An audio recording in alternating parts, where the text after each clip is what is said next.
The following program is sponsored by Friends of Life Outreach International.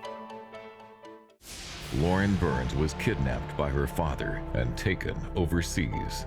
She called my father's house, no one answered. She called his restaurant and they told my mom that Ali never showed up at the restaurant today.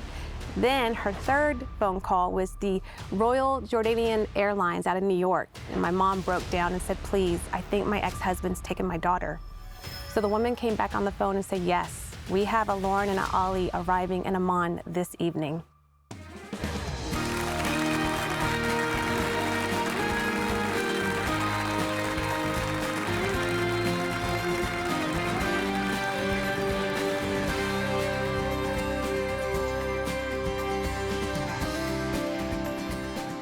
Welcome to Life Today. I'm Randy Robinson. Belinda Lane's with me. Good to see you. Good to see you. Thanks for having me on today. It's great to have you with me. And you know, a lot of what we talk about here on Life Today is sort of rescue, right? Mm-hmm. God, whether it's rescuing people literally from sex trafficking or rescuing people from their hopelessness, their addictions, those types of things. Rescue and redemption is kind of a God story, right? It is. We got a crazy one today. We have an awesome one. Hold on, put your seatbelt on. It's a good one. Yes, we do. Lauren Burns and Bev Lambert join us. Welcome, ladies. So Thank you very much. And you know, I could try to set this up, but it just wouldn't do it justice. So where do you even jump in with these ladies? I mean, really, so Lauren, this is your story of your childhood, but such an interesting connection that your lifelong friend and a second mother, Bev Lambert, have had together. Take us to the beginning of Lauren Burns, 7 years old. Sure. Or even before that. Before that. So I always say my childhood started as a hot mess. By the time I was 6 weeks old, my mom was filing for divorce because my father is from Jordan near Israel. He's Muslim. And my mother's a Christian from Florida. And they met in Dallas area working at like a Denny's diner. And Bev and Rick were my mom's closest friends. They knew my father. They walked alongside that relationship for 4 years until my mom was pregnant with me. And when my mother was pregnant with me, my father was super excited. They were about to have their first child. And he told my mom that he needed to go to Jordan because his father was sick. And so he left her. And my mom was by herself for 3 months, not knowing if my father was going to come back. She actually went into labor early because of all of the stress, about a month early. She was working with Beverly's mother, Wanda, and my mom thought she just kept going to the bathroom, and Wanda said, no, your water broke. You need to get to the hospital. You're having a baby. So that's how long Bev has been a part of my life. Wow. And when my father did return, he looked different. He was in the traditional clothing that you would wear in Jordan, and he was praying on his prayer rug, and he told my mom he had gone to Jordan to make a home for us. He wanted me to be raised in his tradition, in his culture, with his beliefs, and my mom said absolutely not. So by the time I was 6 weeks old, my mom was filing for divorce, and she found herself as a single mom with me to raise. That right there is a traumatic beginning, but it got even crazier. How old were you when you saw your father, the time that changed your life? So up until that, I saw him every other weekend. My mom had full custody of me, but my mom let me see my father whenever I wanted to. He had remarried, he had other children. When I was 7 years old, 1987, it was Halloween weekend, my father asked if I could stay an extra night to go trick-or-treating with him. And he showed up, just him alone at the house. And when I got in the car, my stepmother was not there, my siblings were not there. And he turned and looked at me and said, I have a surprise for you. We are going to Jordan so you can meet your family for the first time. And of course, I'm like, my mom didn't say I was going to Jordan. She said I was going to trick-or-treating. Are you sure this is okay? But the more questions I asked him, the more frustrated he got. And I just stopped asking the questions because I knew he was getting angry. So we're on our way to the airport, and my mom had no idea. And he was telling you, though, that she did know. Yes. So probably to keep you calm. Absolutely. And so that Monday when she went to go have lunch with me, which I have to back up, she was a single mom. So for the people that know what it's like to be a single parent, you don't stop your day to go have lunch with your kid at school. You don't have the time. But God was already intervening. On that Monday, she went to the school and to go have lunch, and the teacher said Lauren never showed up at school. And so this is the 80s, there's no cell phone. She went to a payphone. She called my father's house, no one answered. She called his restaurant, and they told my mom that Ollie never showed up at the house, at the restaurant today. Then her third phone call was the Royal Jordanian Airlines out of New York. She remembered the name of the airlines because she had traveled there before they got married. On the phone, standing at that payphone, she talked to the woman and she said, "Do you have a Lauren and an Ollie on your flight reservation?" And the lady said, "I can't give out that kind of information." And my mom broke down and said, "Please, I think my ex-husband's taken my daughter." So the woman came back on the phone and said, "Yes, we have a Lauren and an Ollie arriving in Amman this evening." So you were already on the plane. Panic had to have set in at that moment. Oh, On my that word. day. So you land in Jordan, and your mom realizes something's gone wrong. Is this where you come in? That's where I come in. So we were in the courthouse. We're private investigators. We were doing some assignments at the Dallas County Courthouse, and my husband's pager went off, and it was Kathy's number, and it said 911. So we went over to the desk phone, and we called Kathy, and she said she lived in Richardson, which is probably about 30 minutes from the Dallas County Courthouse. And she said, "Lauren's been taken. She's landing in Jordan." And this is like, there was no time for, extra words. "Lauren's in Jordan, come here now." And we were like, "We'll be right there." So we did flasher. My husband was a police officer most of his career. And so he flashered us all the way to Richardson. And when we got there is when she completely fell apart.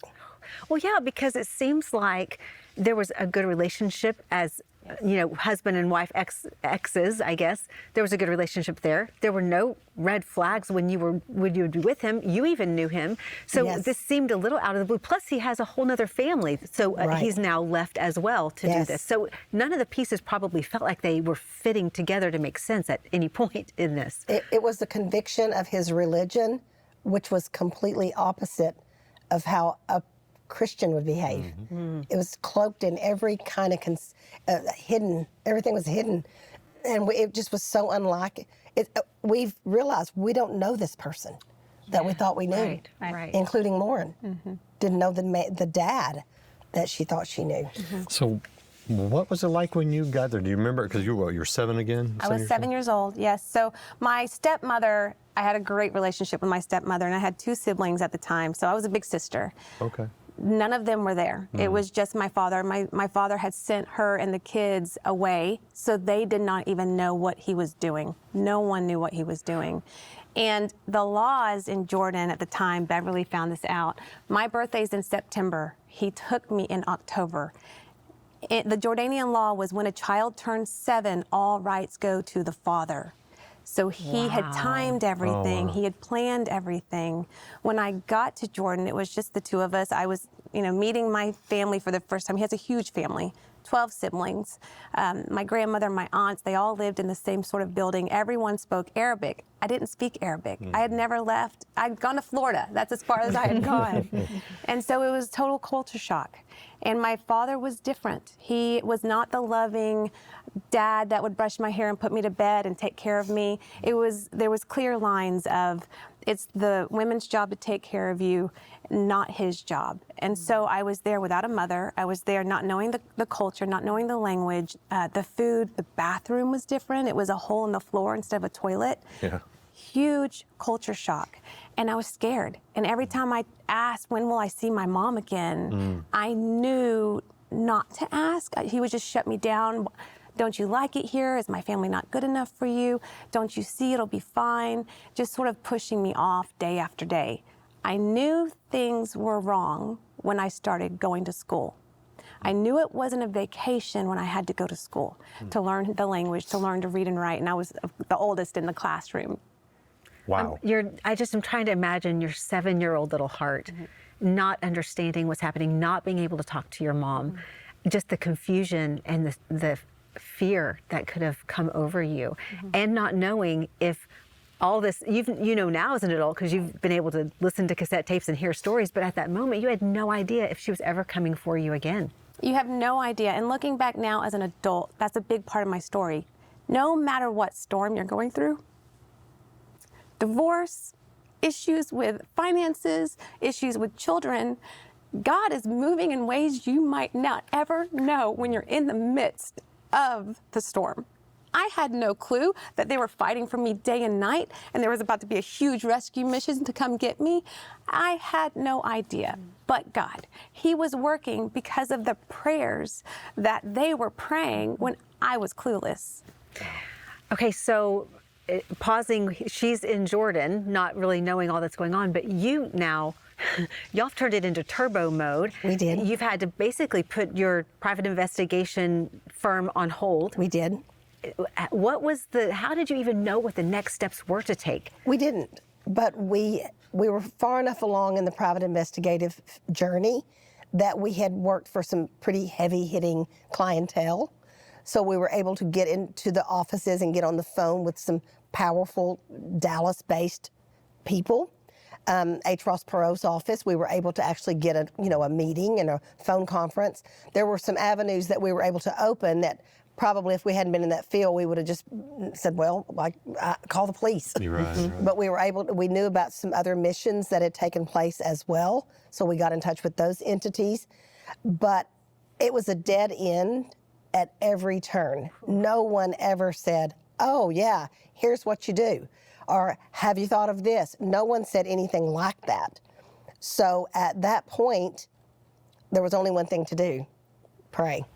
That's right. Because we were just getting shut down everywhere we looked. I mean, do you call Jordan back then? Do you call like some office in Jordan and say, Well, we send actually this child had back? some people suggest that they would contact King Hussein in Jordan, and we were like, don't do that. Because we're planning a rescue. Right. Oh, The okay. last thing we want is for the Jordanian government to see us coming. Oh, okay. Okay. So Yeah, we're laying low. You assume that they were not going to be of help, especially when their law was on your father's side. Yes. So Yes. you went for a rescue? There was no options. Okay.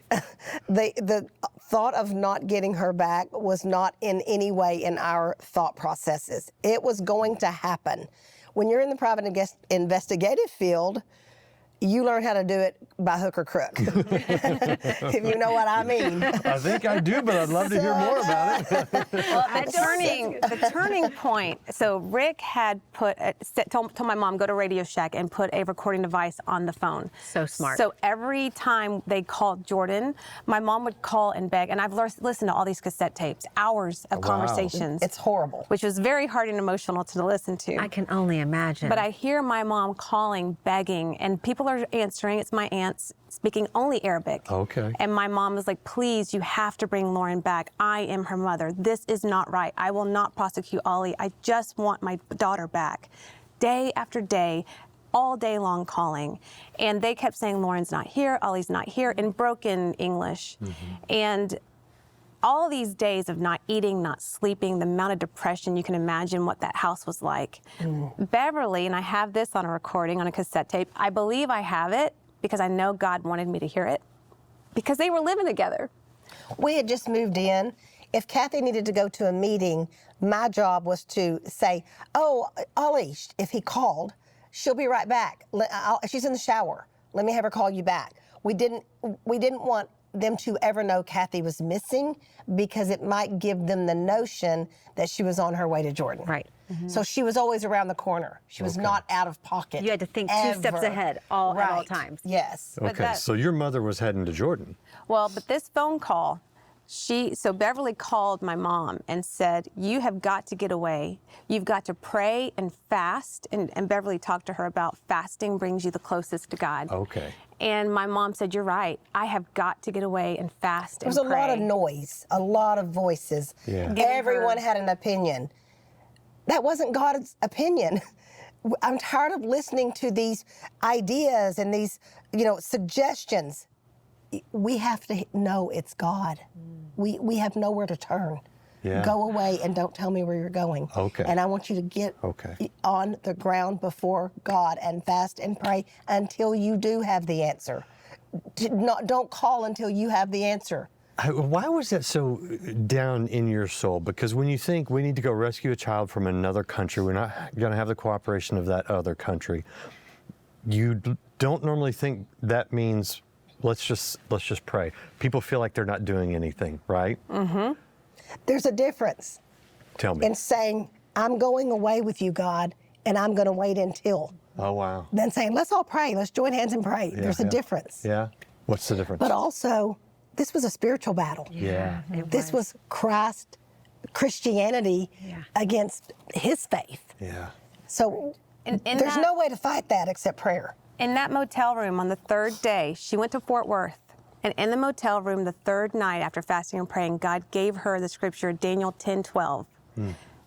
Daniel was fasting 21 days over the Israelites. And the angel Gabriel came to Daniel and said, because you've humbled yourself before your God, your words were heard.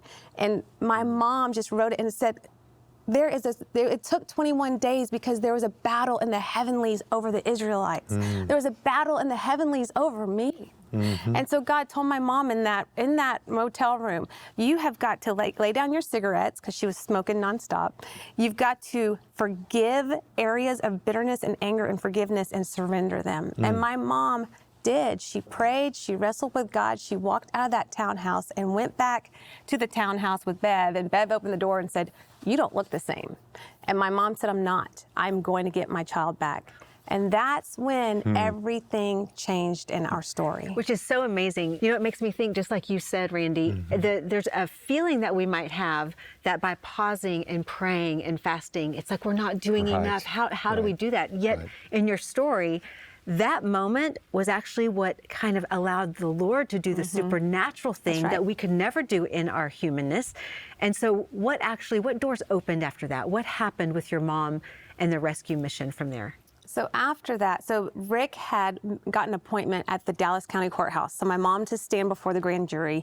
It was one of those checking the boxes. He warned her, Kathy, there's nothing that they can do, but they might be able to get a warrant out for Ollie's arrest. So if Ollie comes back, they can arrest him and then try to figure out where I am. Wow. So she went to the courthouse. She told her story before the grand jury, telling them that I had been taken.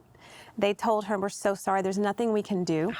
And then my mom broke down and said, we spend billions of dollars in foreign aid every year, and you're saying you can do nothing to help me get my child back. And they all shook their head and agreed with her. And one man stood up. His name is Al Zapanta. He gave my mom his business card, and he said, if you're not happy with the State Department, here's my card. I work for the State Department. Give me a call, and I'll see what I can do.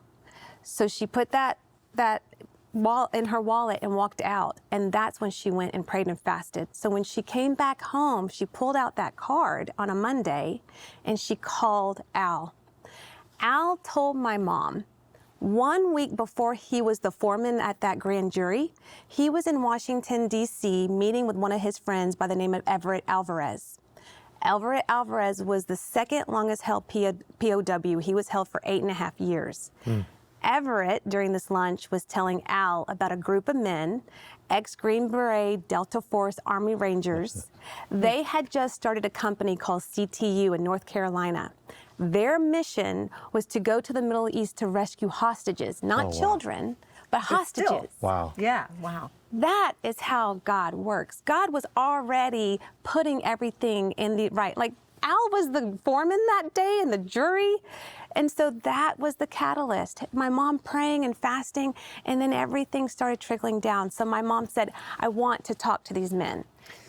All right.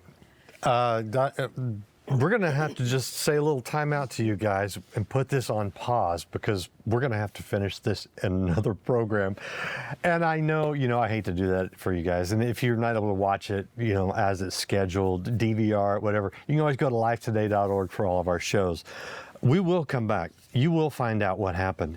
And not just with the rescue, but with Lauren over all these years as she's had to process it and deal with the trauma and the broken relationship with her father and the trust. But you're going to hear some miraculous things when you join us again next time on Life Today. Real quickly, though, there are some people right now who are in a situation where they need that rescuer. They need someone to come in and save them, oftentimes from death, but definitely from sickness. And our enemy is not flesh and blood in this case, it's contaminated water. Watch this and we'll show you how you can be that rescuer today.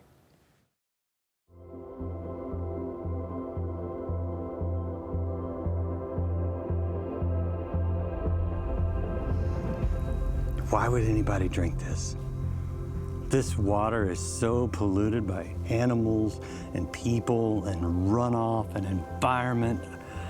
I don't even want to touch it, much less drink it. I certainly wouldn't give it to my children. But you know, for many people, they don't have a choice. A water source like this is the only water they can find, and it's deadly. You know, if you were thirsty in Africa or in many of the remote parts of the world, you'd walk up to a stream like this, you say, oh, I've got great water. But what you don't realize is in this area alone, thousands of people got cholera, serious, severe diarrhea, many people it cost them their children.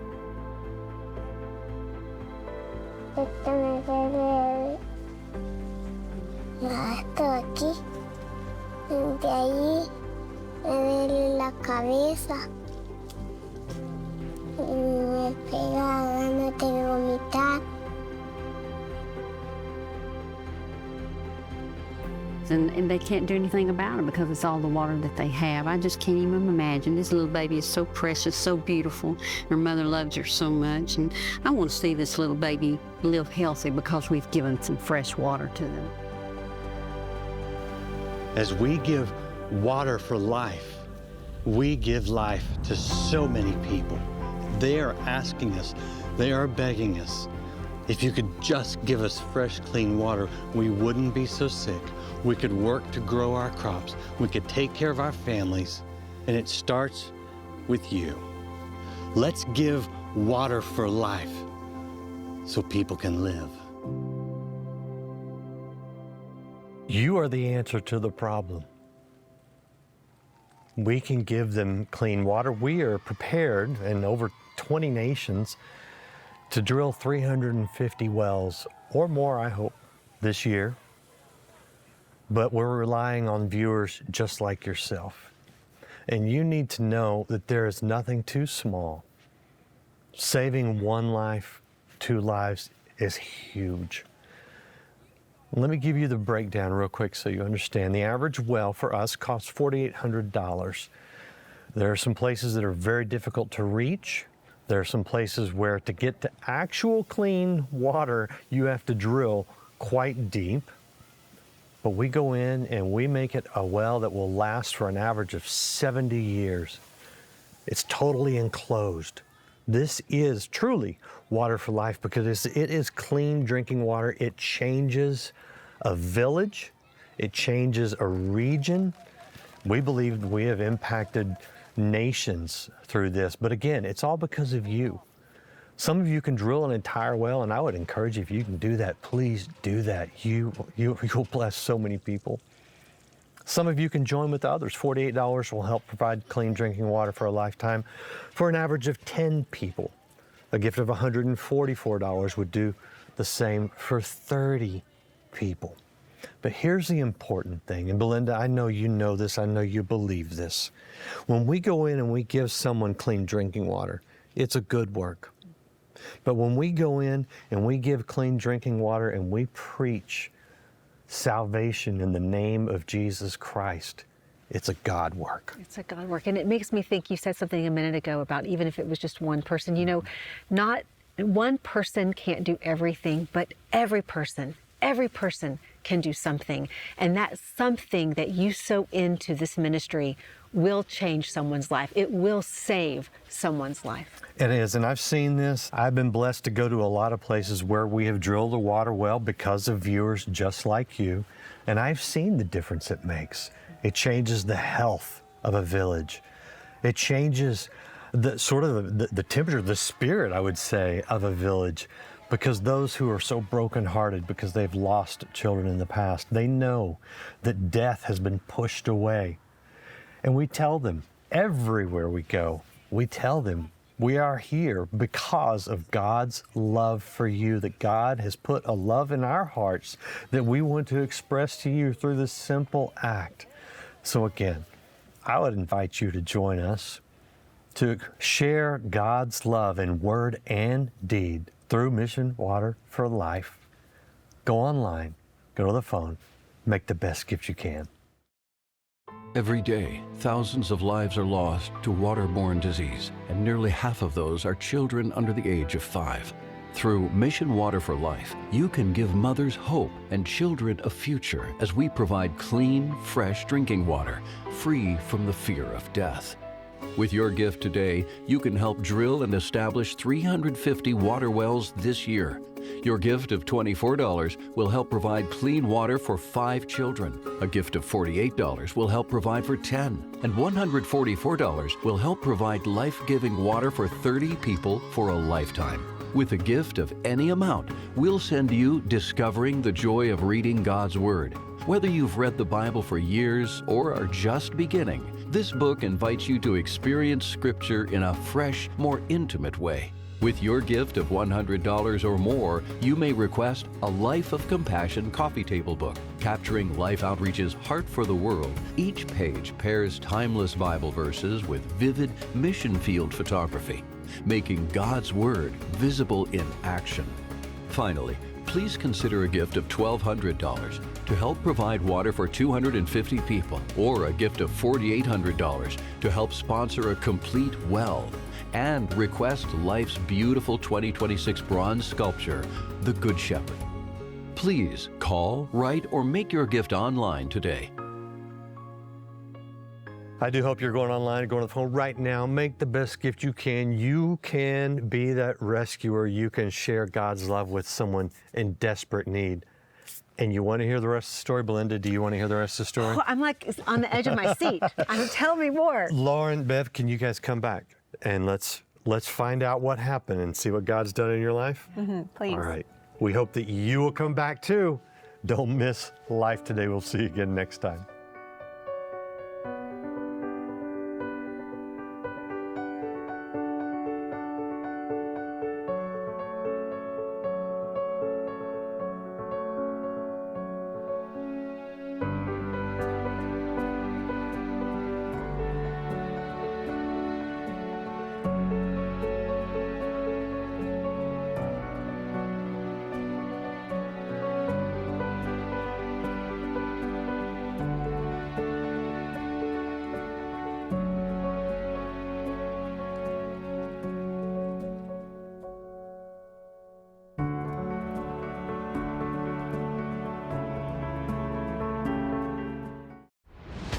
Visit lifetoday.org.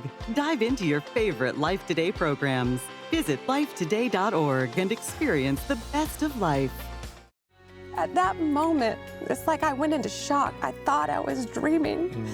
Lauren Burns tells her covert international rescue story. Life Today is made possible by the supporters of Life Outreach International. Your gift will be used exclusively for the exempt purposes of life. The ministry features specific outreaches as examples of the programs it supports and conducts. Gifts are considered to be without restriction as to use unless explicitly stipulated by the donor. The ministry is a member of the ECFA.